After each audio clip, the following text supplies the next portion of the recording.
Labis ngang nagtatampo itong si Edo kay Bianzi dahil sa may nalimutan ito.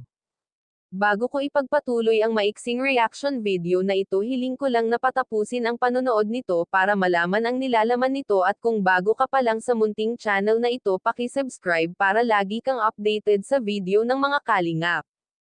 At pakisuportahan natin ang ama ng kalingap na si Val Santos, Matubang Ate Edna Vlog, at si Kalingap Rab.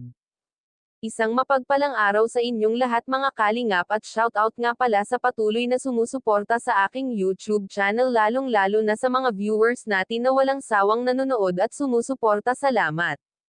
Labis ngang nagtatampo itong si Edo kay Bianzi dahil nakalimutan nito ang kanilang first month anniversary. Ang dami pa naman regalo ni Edo kay Bianzi dahil nga anniversary nila. Talagang umapaw ang mga natanggap ni Bianzi na regalo galing sa kanilang mga supporter at sponsor. Dahil simula ng I-Love Team si Edo at Bianzi ay parehong nakatanggap sila ng maraming blessings. Talagang swerte ang dalawa sa ginawang tambalang EDZI. Halos hindi makapaniwala si Bianzi na makakatanggap siya ng bagong ref at malaking halagang cash. Kahit si Edo ay tumanggap din ng malaking halaga na pera. Sa dami na natanggap ni Bianzi na chocolate at t-shirt, binigyan niya ang mga K-boys ng chocolate at tig-iisang t-shirts. Labis na natuwa ang mga K-boys sa kanilang natanggap.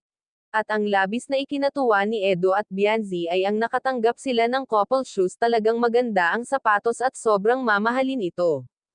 Dahil sa anniversary nga ng EDZI ay pinakanta ulit ni Edo si Bianzi. Doon sa pagkanta ni Bianzi ay labis na pinakilig tayo ng dalawa, lalo na pag tinatitigan ni Edo si Bianzi. Nasasabi tuloy ni Bianzi kay Edo na huwag siya masyado titigan dahil nahihiya daw ito at hindi nakakakanta ng maayos. Hanggang dito na lang ang update ko mga kalingap. Maraming salamat at God bless sa inyong lahat.